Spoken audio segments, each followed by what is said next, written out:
Quelle est belle cette piste. Oh, et ça, c'est Paris. Ici, c'est Paris. Et oui, on peut le dire. Et la finale, la petite finale de la poursuite individuelle homme. Ouais. Julien Maurice. Médaille de bronze avec Julien Maurice face au Russe Serov. Julien qui a réalisé le 4e temps des qualifications. Un peu moins de 6 dixièmes entre Julien et Serov. C'est jouable. Cette médaille de bronze.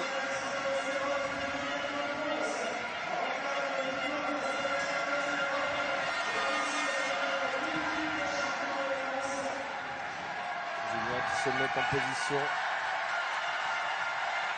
Julien passe en tête lors de ce premier tour.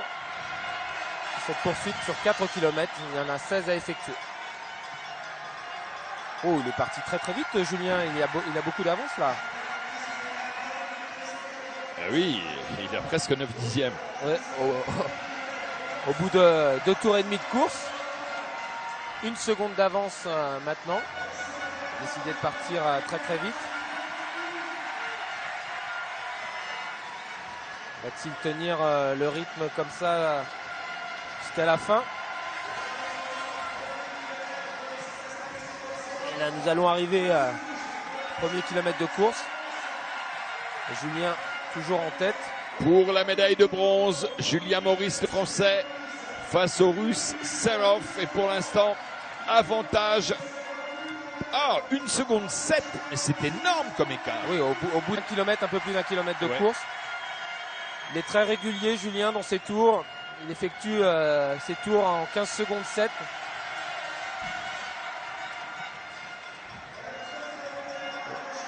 Il enchaîne les tours au 10e près. 15-6. Nous sommes à 2500 mètres de l'arrivée et Julien possède 1 seconde et demie d'avance sur Serov.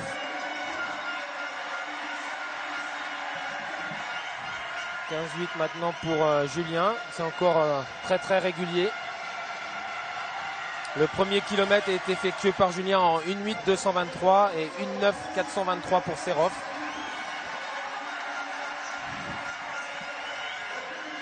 Une seconde 4 d'avance pour Julien. 1 seconde 4, 2125 mètres de course. Il y a au total, rappelons-le, 4 km et l'avance qui continue d'augmenter. 1 seconde 3 maintenant. Il ne faiblit pas. Julien Maurice, il a établi un tableau de marche à un niveau vraiment très élevé. Et pour l'instant, il le respecte. Il tourne toujours en 15-8 au tour. Il est très régulier. 1 seconde 3 d'avance sur Serov. Au 2 km, Julien est passé en 2:11:269. Serov 2:12:676. Ah. Légère diminution de son avantage. 1:180. 1:120 maintenant. Il va un petit peu moins vite. Il tourne en 16 secondes maintenant, Julien. Il est peut-être parti un peu trop vite. C'est à ce moment-là que les jambes commencent à brûler. Ouais. C'est bien ça. Julien qui ralentit, qui va de moins en moins vite. Il tourne en 16 sous la seconde. Alors là, le public de Saint-Quentin-en-Yvelines qui a été exemplaire depuis mercredi. C'est le moment ou jamais de jouer son rôle. 0,6. Et oui, Julien. Il a perdu la moitié de son avance. Oui, Julien tourne actuellement en 16 secondes 4 au tour. Tout à l'heure, il tournait en 15 secondes 8. Il est parti peut-être un petit peu trop vite. Il n'y a plus que 5 dixièmes d'avance sur Serov.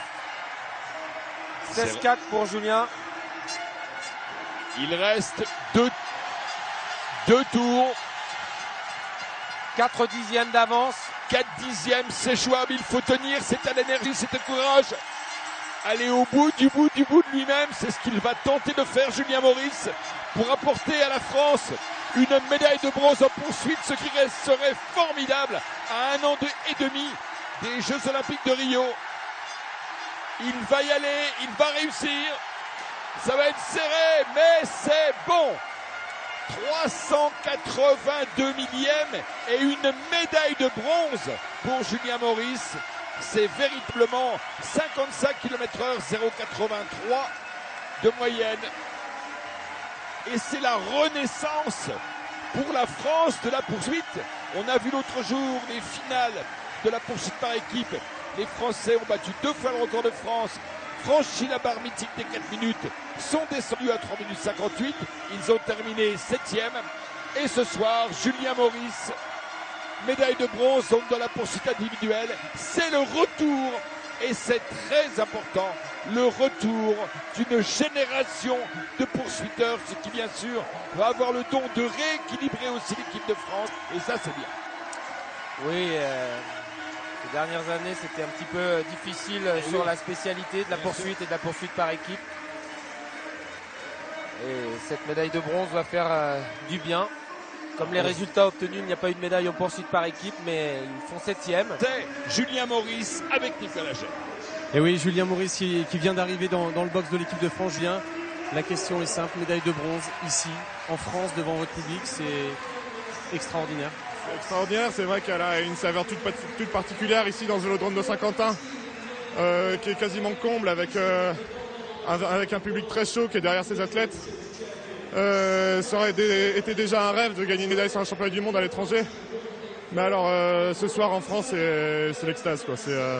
Le contrat est rempli, que ce soit en poursuite par équipe ou en poursuite individuelle ce soir. C'est les championnats du monde qui, pour moi, est le groupe endurance, je pense.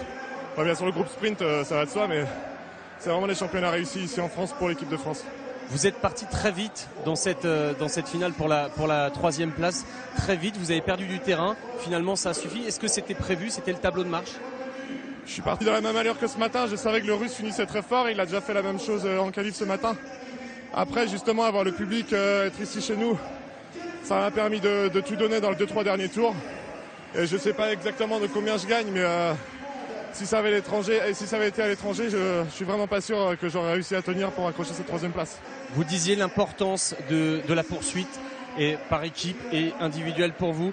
C'est la renaissance de la poursuite française. On l'a vu avec Damien Gaudin, avec Brian Coquard, avec Julien Duval, avec vous aujourd'hui. C'est vraiment une renaissance très importante dans la perspective des Jeux de Rio dans un peu plus d'1 an. Ouais, c'est vrai que c'est une renaissance. Elle arrive presque un peu tard parce que les qualifications ont commencé déjà cet hiver sur les Coupes du Monde. On n'a pas forcément marqué beaucoup de points pour l'instant.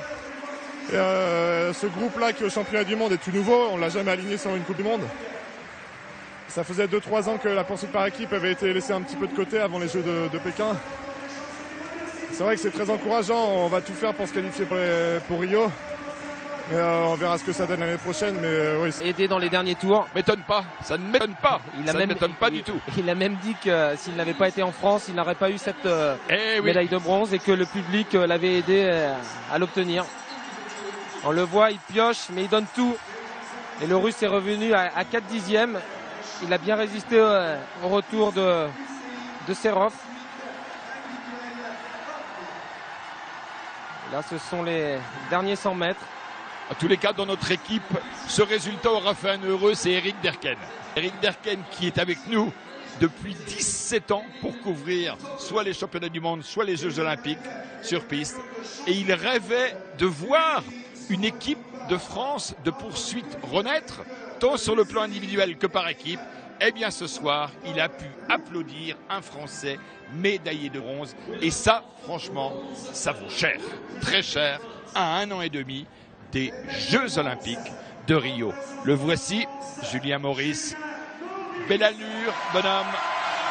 Très, très, très belle performance. Et les drapeaux bretons.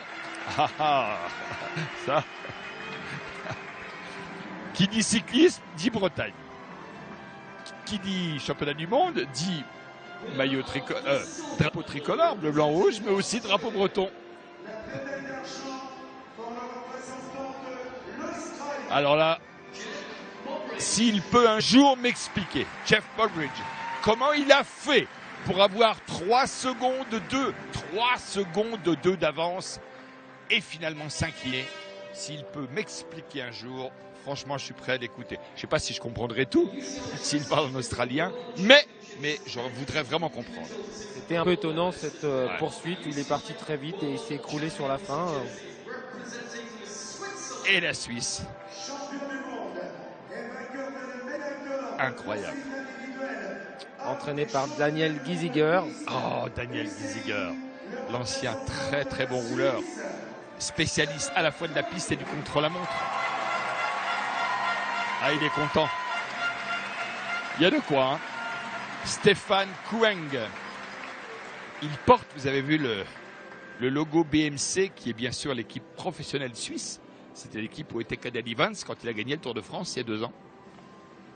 Il y a 3 ans, pardon.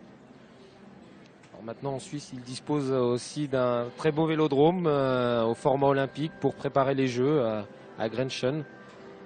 Les records de l'heure ont été battus, la première fois par Jens Voigt, un vélodrome rapide. Oui, Jens Voigt qui a pris sa retraite, 42 ans. Quel coureur, quel champion.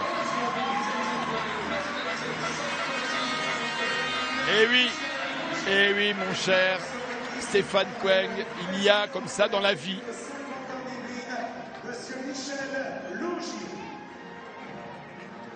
Bien sûr, l'entraîneur de l'équipe de France, nous en avons parlé à plusieurs reprises. Grand fan d'ordinateur, je le répète. C'est un vrai entraîneur nouvelle génération.